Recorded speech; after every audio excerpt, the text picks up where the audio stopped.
You've never met the real author of your life story, but it's been writing for you the entire time.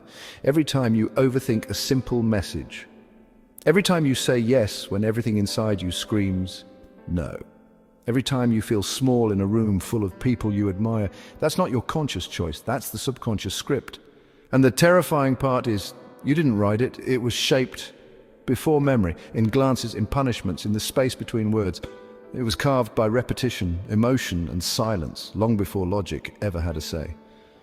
That's why change is so hard, because most people are trying to fix a story they've never read. They journal, they meditate, they say, "I am powerful," but their body still tenses around rejection, still panics at closeness, still flinches when kindness feels unfamiliar, because beneath the affirmations, the subconscious is still loyal to the old myth. Carl Jung didn't exaggerate when he said, "Until you make the unconscious conscious, it will direct your life, and you will call it fate." That's not poetic, it's mechanical, because your subconscious isn't deciding your future, it's repeating your past. You think you're making decisions, but often you're reenacting patterns, not because you're weak, but because your survival once depended on it. Your mind became a theater, and the roles were handed out early.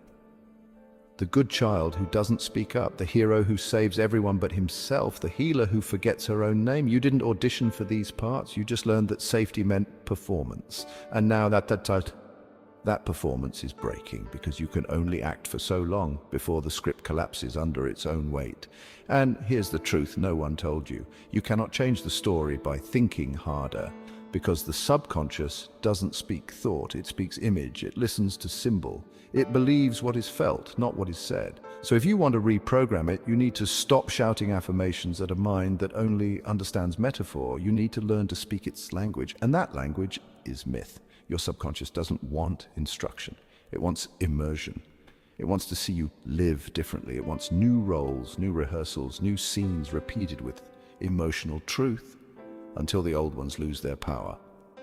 But before you can write that new story, you need to ask one question.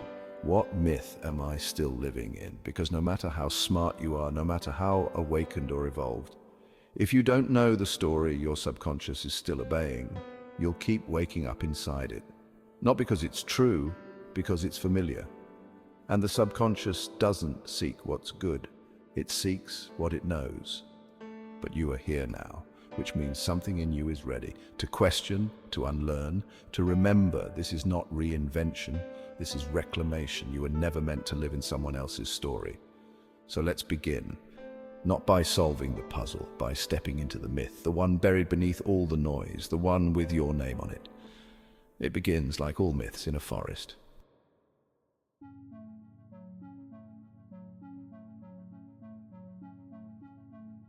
The subconscious speaks in dreams. Your life is one of them.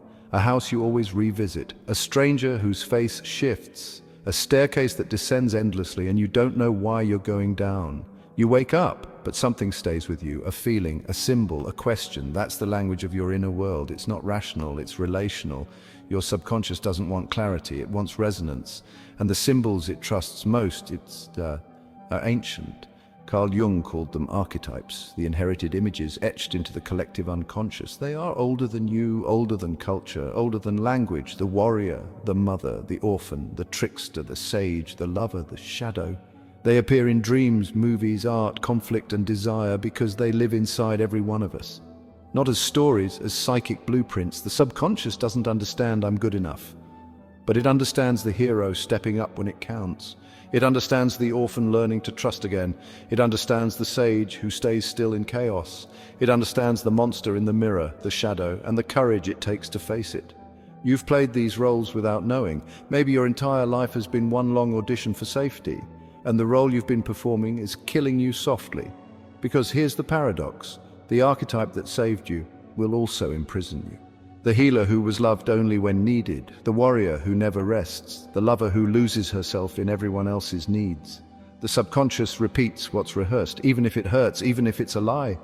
It doesn't care about your freedom, it cares about your familiarity. But once you become conscious of the script, you can rewrite it. And to rewrite it, you need to meet the archetype face to face. Not analyze it, engage it. There's a man, 49 years old, a respected father, partner, and leader, but he couldn't feel joy. For years, he had dreams of a boy in a locked room. He finally followed that image into active imagination, eyes closed, breathing slow. He saw the hallway. He opened the door. There was the child, curled up, silent, ashamed. He didn't offer advice. He sat beside him, and for the first time in decades, he wept without apology.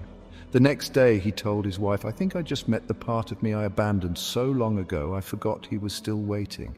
That is what it means to speak in the subconscious's language, not to talk at it, but to listen, to feel, to see. Dogen once said, "To study the self is to forget the self, and to forget the self is to be awakened by all things." Because when you strip away the mask, when you surrender the role, when you stop performing and start remembering, you see symbols everywhere. A flickering candle, a locked door, a repeated number, a face in the mirror you finally recognize. These are not distractions, they are invitations. The subconscious isn't trying to trick you. It's trying to show you where you stopped looking. So ask yourself, what image keeps chasing you? What emotion keeps looping when you think you've grown? And what new image, what symbol could interrupt the loop? Here's the truth. You don't heal by solving, you heal by seeing, by feeling, by mythologizing what once made you small. So take the next step into the woods, into the symbols, into the myth you forgot but never stopped living. The forest is waiting, and it speaks your language.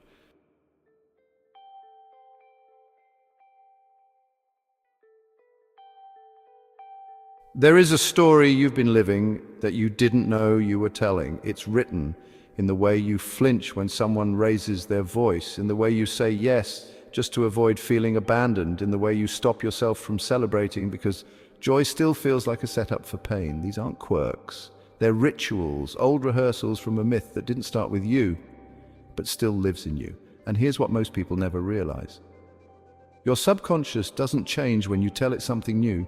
It changes when you show it a new myth to believe, one it can feel, one it can follow, one it can rehearse. Because no matter how powerful your intentions, your subconscious is still living in the last story it emotionally survived. And sometimes, to break the cycle, you have to step into something older than logic. You have to enter the realm where symbols carry more weight than strategies. You have to meet the archetype you've unknowingly been acting out. You've done it before. When you overgave to feel loved, you were the healer. When you held back tears to look strong, you were the warrior. When you made yourself invisible to stay safe, you were the orphan. These roles are not flaws. They were necessary, but they are not destiny. There comes a time when survival masks start to suffocate, when the performance begins to feel more like exile. And the only way forward is through story. There's a myth, few remember it, but it lives in the bones of transformation. A servant boy named Bach is assigned to stir a cauldron of knowledge. For a year and a day he obeys, silent, dutiful, invisible, until 3 drops of truth spill onto his hand. He tastes them, and everything changes. He sees too much, feels too deeply, becomes something his old life cannot contain. So he runs. The sorceress Keridwen, enraged, chases him. He shapeshifts into a hare, a fish, a bird, fleeing through air, land, water. She follows, becomes a greyhound, an otter, a hawk, until finally he turns into a single grain of wheat. She, a black hen, swallows him, but the myth doesn't end there. 9 months later, she births him as Taliesin, the radiant poet, voice of wisdom, shape reborn through the fire of form. He didn't just escape, he became. This is not fantasy, it is blueprint. You've changed shapes to survive too. The perfectionist, the ghost, the chameleon, the expert. But what if your next shape isn't another adaptation? What if it's a return to the part of you that remembers how it felt before you were edited, before you were filtered into acceptability, before you became palatable enough to be loved? Your subconscious doesn't need more advice, it needs symbols, it needs emotional evidence that you're no longer that scared child. Still running, so show it. Walk into the conversation you've been avoiding. Say the truth, even if your voice shakes. Stop apologizing for needing time, space, boundaries, rest. Each moment you choose to show up differently, you're not just healing, you're myth-making. You are becoming the one your story has been waiting for. And this is where archetype becomes action, not by naming it, but by living it. The hero doesn't emerge when you feel brave. He appears when you feel terrified. And still take the next step. The sage doesn't come with credentials. She shows up when you stop fixing and start listening. And the lover? The lover returns when you love the parts of yourself you were taught to exile. You don't have to explain this to your subconscious. You just have to embody it, repeatedly, ritually, truthfully, because your subconscious is not skeptical, it's loyal. And the moment you give it a new pattern, a new emotion, a new story, it will echo it back. Not because you forced it, but because you made it feel safe to believe again. As Meister Eckhart once wrote, when the soul wants to experience something, she throws out an image in front of her and then steps into it. That's what you're doing now. So step. And if an image came to mind while listening, a shape, a symbol, a memory, drop it in the comments. Not for the algorithm, but for your subconscious. To mark the moment, to name the turning point, to step into the myth you were born to remember.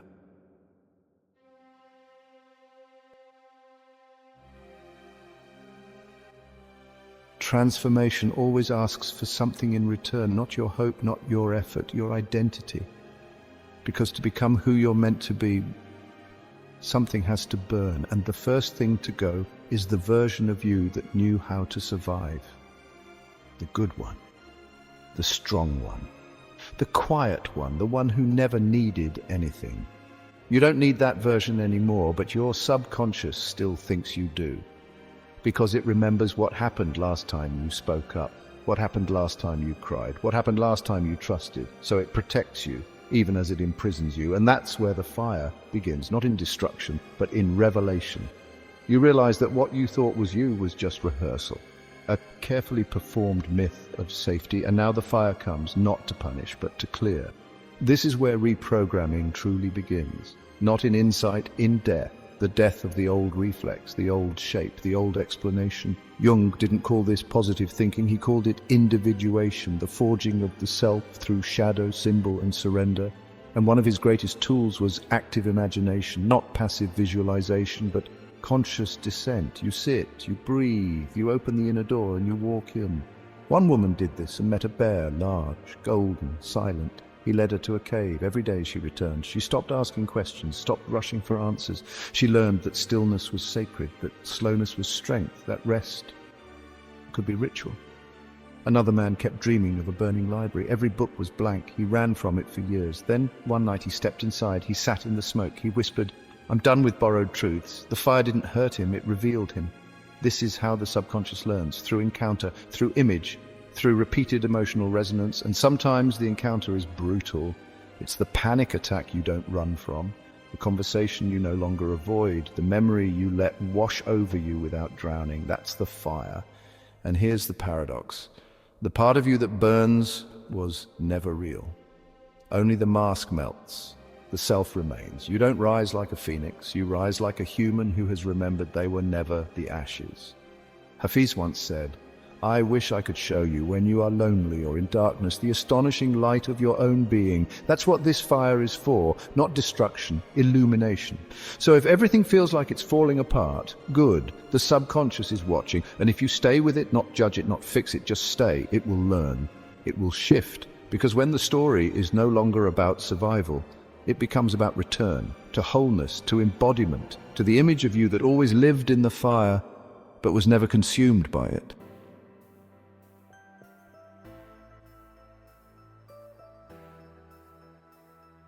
There comes a moment in every transformation when the old version of you is gone, but the new one hasn't fully arrived.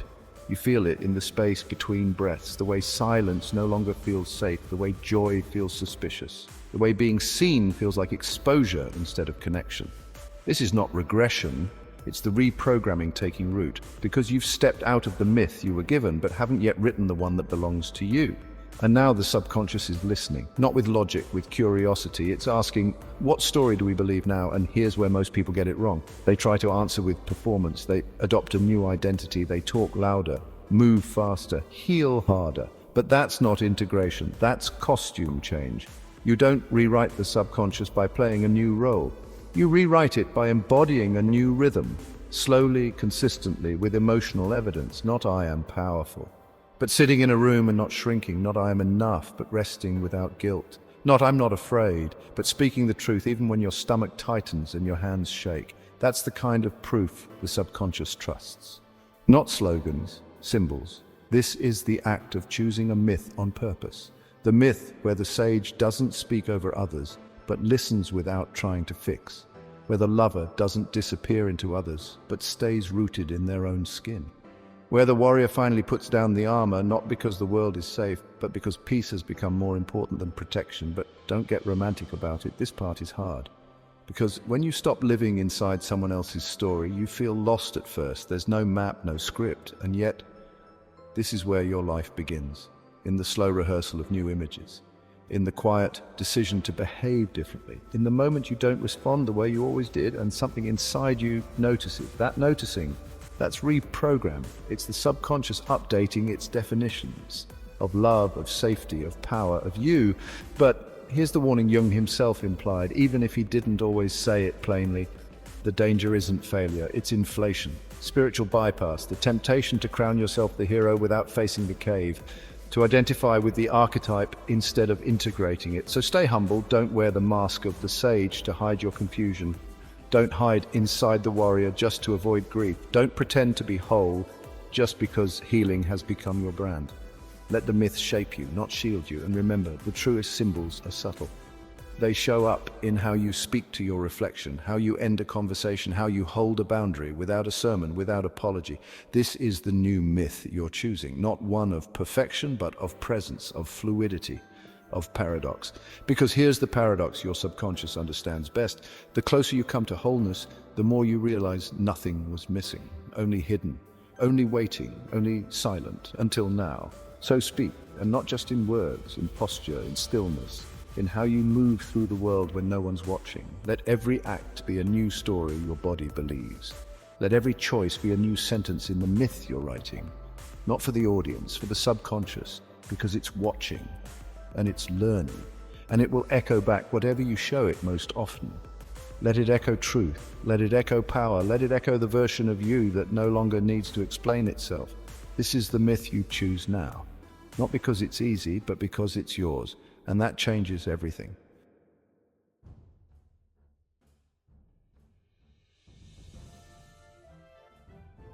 You came here to change, but something deeper was always waiting to remember. Not who you were in the eyes of others, but who you are beneath every name, every mask, every performance. The one who never needed fixing, only witnessing. This entire journey, through fire, through myth, through memory, was never about becoming someone new. It was about returning to the one you abandoned, the self beneath the scripts, the symbol that never left. Because your subconscious wasn't your enemy, it was your echo repeating the loudest story it was ever shown. But today, something's different. You're not reciting, you're rewriting. Not just with insight, but with image, with imagination, with embodied myth. The archetypes are no longer outside you, they are within. Not as fantasies, but as functions. The warrior speaks when you draw a boundary without rage. The sage whispers when you choose silence over performance. The child dances when you laugh without asking permission. The shadow appears not to ruin you, but to remind you where your gold was buried. And now you carry all of them, not as weight, but as wisdom. So what now? Now you walk into the world with your story intact. You live as the symbol you once searched for. You stop auditioning for worth. You become the mirror for others still trapped in old scripts, not by preaching, by existing, by being a walking contradiction to the myths they were given, a quiet rebellion against their programming. So here is the final invitation. Share the image that stayed with you, the symbol that spoke your name. Leave it in the comments, not for affirmation, but to leave a breadcrumb for someone else still finding their way through the dark. Because someone out there is still repeating the myth you just rewrote, and your echo might become their turning point. You are not your pain, you are not your pattern, you are not your past, you are the myth reborn, the subconscious reprogrammed, the light remembering itself. And the story, it doesn't end here, it begins right now, with the version of you who finally stopped performing and started returning.